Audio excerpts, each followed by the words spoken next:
Hey everyone, so I was feeling a little reticent about making this video because, frankly speaking, the reason why we get on Booktube is to recommend great books to each other, right?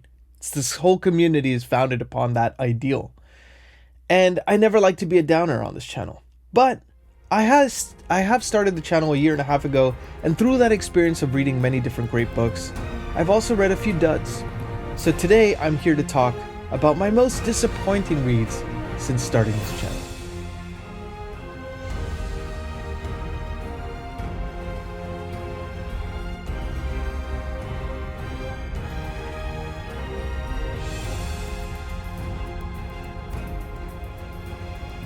Hey everyone, welcome back to the channel. I'm Nikhil with Shelf-Esteem. I'm a composer, now also a booktuber. You can find my music in the Wheel of Time, His Dark Materials, official companion album for Brent Week's Lightbringer series, and other book adaptations. And as I mentioned in the cold open of this video, I love reading great books. I love sharing it with an audience, and I get great recommendations from you all too. So to put a list together of my most disappointing reads was actually kind of difficult, which is a good thing, right? Because got a chance to read a lot of great books in the last year and a half or so. But unfortunately, there were some that didn't meet the mark. And before I go into that list, this is in no particular order, first of all. Second of all, this is my personal list. It's not going to be the de facto most disappointing. Please don't read these. I don't recommend it. It's not like that, because oftentimes I like to tell you my point of view, but I always leave it up to you to check it out for yourself and see what you think. And if you agree or disagree, let me know in the comments. I'm totally cool with both. I don't mind contrarian points of view. I think we all learn from each other that way. And then the third thing is, some of the books on this list, one would classify even good books. However, my experience with them was more disappointing, whether it be that they were hyped up beyond belief before I got a chance to check it out. It was a widely anticipated new release, so on and so forth. You have these expectations that are sky high for some of those legacy books. So I just wanted to preface that before I go into the list. So if you like this kind of video, please do me a favor, like the video, subscribe, watch it till the end, share it with a friend, or leave a comment if you'd like. Let's get on into the books. So the first book I want to talk about is kind of heartbreaking. As a massive Stephen King fan, guy who reads every book of his day one of release. And this one was unfortunately his newest novel, Never Flinch. I didn't think I would put a Stephen King book on here ever, but for a guy who is prolific as Stephen King, he's going to write a dud or two here and there. Now, this particular book is kind of a COVID-related book that explores his favorite character of recent memory, Holly Gibney. It's a crime fiction kind of novel. Now, Holly has kind of gotten a little bit long in the tooth for me. She's been in so many different books now and never really compelled me that much as a character. But Stephen King is very good at making things feel interesting anyway. So I was like, okay, I've read other Holly books that was maybe a little bit less, less high on, but I still enjoyed them enough that I'll keep reading them. Why not, So Never Flinch was coming out, day one reader, got it. I read it, and I gotta say I was quite disappointed.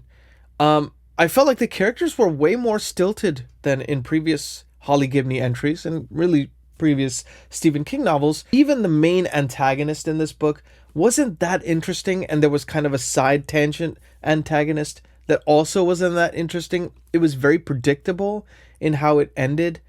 And I just felt like it didn't feel like that Stephen King, kind of manic energy that he interjects into his book, the visceral characters that he's well known for.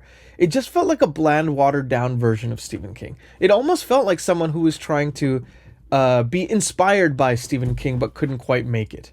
So that is my first disappointing read, as much as it breaks my heart here. Now, there's some books on this list that are probably going to make you hate me forever, and I apologize. So I'm prefacing it right now, especially since this next author is an author that I've grown to love. Linda, my wife, introduced me to the magic of Joe Abercrombie and his First Law series.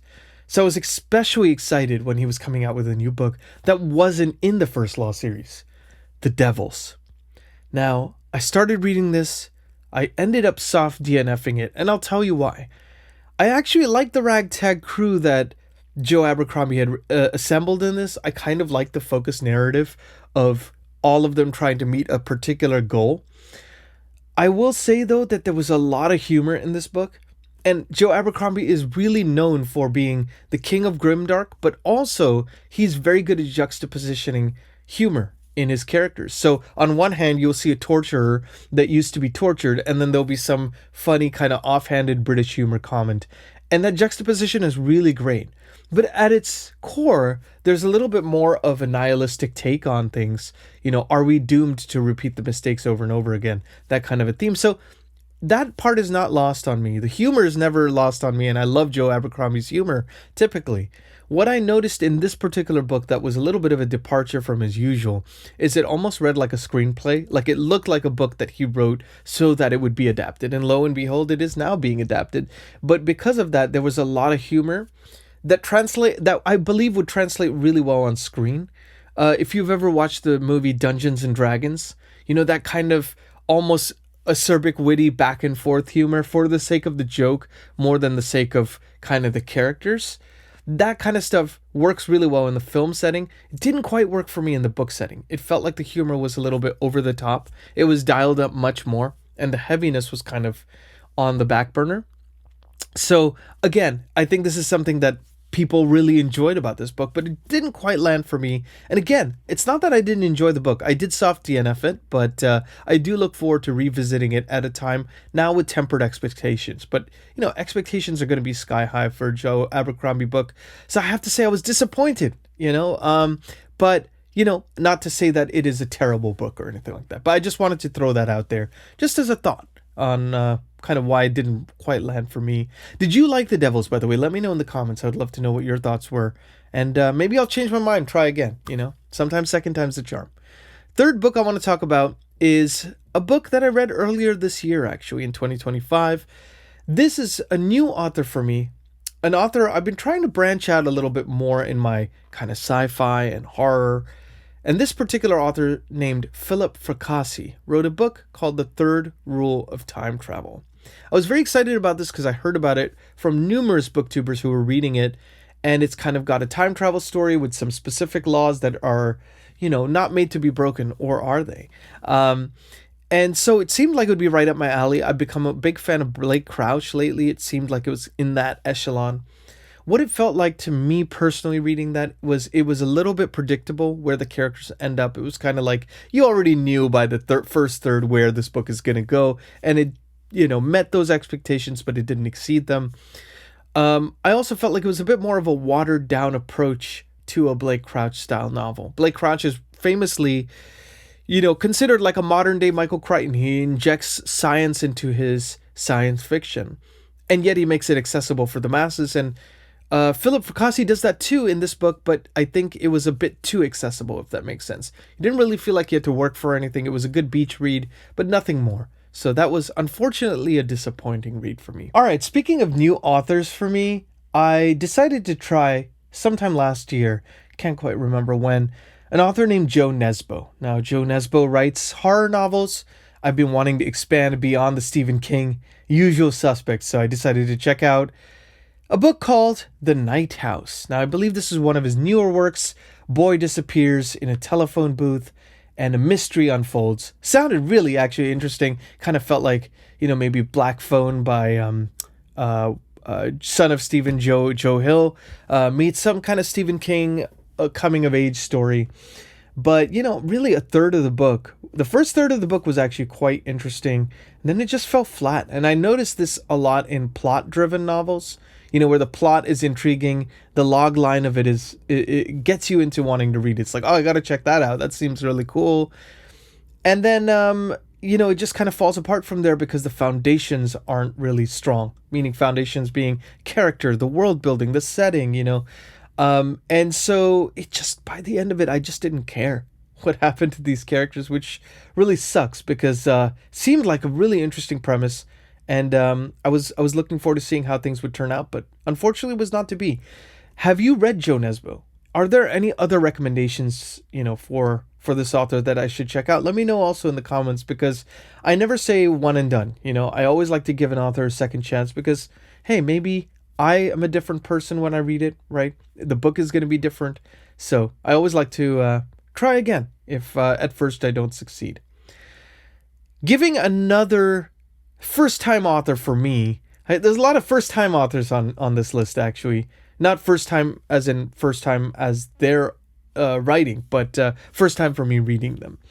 This author is named Stephen Graham Jones. I'd heard great things about his books, and I decided to pick up because I'd heard that this book is kind of an homage to 80s slasher films, which is some stuff I grew up watching, and I love that kind of stuff. So I loved my, Friday the 13th, Nightmare on Elm Street, Halloween. Like, I was all about that stuff. Scream, even. I remember when Scream first came out. And so I wanted to read My Heart is a Chainsaw. And it's, again, another mystery, plot-driven narrative, but with the main POV being obsessed with 80s slasher films and kind of using her knowledge of that to try to solve this whole thing. It seems really cool on paper, but I think even for me, somebody who loves that genre, it felt like it was shoehorned in a little bit too much. Like every chapter had it. And then it was almost like every chapter, at the end of each chapter, had this whole homage to another horror film. It's kind of like almost fan service, it felt like at one point. And then anytime a character would talk to the POV, they would just start referencing horror films. And it was just kind of like, he didn't feel like there was much substance there, except for the gimmick of, hey, remember that one film, And I just didn't quite grab my attention. Even the family dynamic that is also intertwined in the way this book concludes could have been really interesting, but I don't think the characters were built up enough. It was more like, it almost felt like the book was misdirection towards, pointing you at your favorite horror films and using that as the gimmick. And I don't think it was enough of a selling point for me. So My Heart as a Chainsaw was a big disappointment. I hope I can read another Stephen Graham Jones in the near future, but not feeling as keen on this author now, as this was my first and only foray into his works, but always down to be convinced otherwise, as always. Yet another new author for me, Adam Neville. A lot of people call him like a British Stephen King. I'd heard about him on Mike's book reviews, so I figured I'll check out House of Small Shadows. This was one of the first books I read on the channel, actually. And as I mentioned in that video, I was very excited to read this. Thought, hey, character development might be interesting. If it's Stephen King-esque, maybe that is a big selling point. Again, what I find to be true with a lot of horror novels is the plot-driven narrative kind of is not the leg to stand on here. Here, the atmosphere was built up really well. I thought what Adam Neville did really well is take ordinary situations and make them terrifying because you're looking at it from the POV of the main character. And so when all the lights are off in a room, let's say, and she starts to literally see the shadows come to life, but you turn on the light and those shadows are gone and it's just an ordinary room. A lot of that kind of a feeling, the sense of existential dread that you feel through the character's eyes. I thought that stuff was really well done. And again, about 2/3 of the way through, all starts to fall apart because the plot didn't quite know where it wanted to go. And then I think it kind of went for the least common denominator, the low-hanging fruit. And it felt like, it could have been so much more, For me, it didn't quite hit. And maybe I'm just not a fan of those plot-driven books. I like ones where characters first, plot second. And oftentimes I find in my favorite authors, they're really good at writing compelling characters. These ones didn't feel as compelling for me. Now, the next book I want to talk about, I'm very reticent to say this one because I know that some of you may hate me forever. But I got to be honest with you because, not everything's going to gel with us. I will preface this book by saying, unequivocally, it's a good book.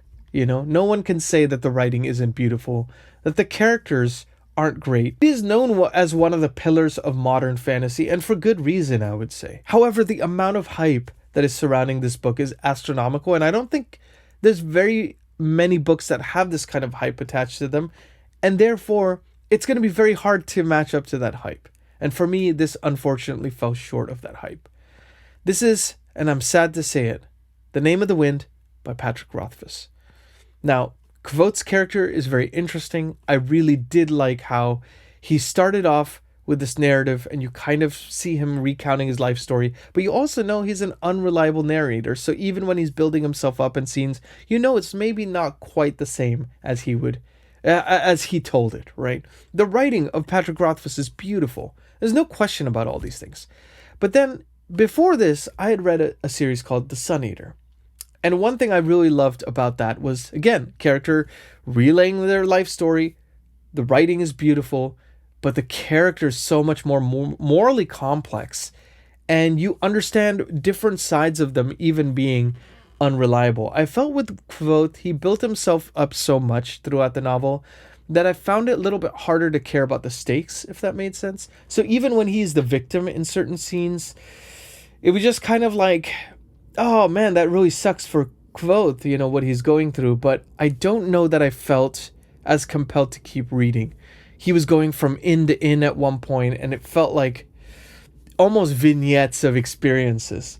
But I don't know that I found his character compelling from a dimensional standpoint. Maybe that changes as you read the second book, Wise Man's Fear. Maybe I should check that out. I would love to know what you think in the comments. Am I thinking about this the wrong way? Maybe I read it at the wrong time. Maybe I should try a reread at some point. But unfortunately, it didn't quite land for me compared to other stories that I've seen do the same kind of trope, but do it really well. So that was a sad story for me because I really wanted to like it more than I did. And the final book that I want to mention on this list is one that was probably one of my most anticipated reads of the last 3 years. That's why it breaks my heart so much to put this on this list. And when I first read it, I was a little bit higher on it, but over time I've kind of soured on it.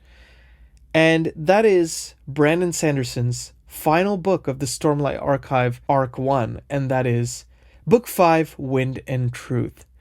Now, I actually liked some of the things that people didn't like about this book. I actually liked the 10-day arc where each section is usually, he has sections and interludes for each of his Stormlight Archive books.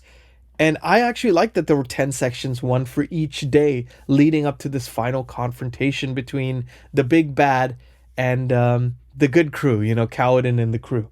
So I was very excited about all that stuff. What didn't land for me is some of those sections, I wanted so much more from the characters. Like, Kaladin takes a backseat in this novel in favor of Seth, because it's Seth's book through and through.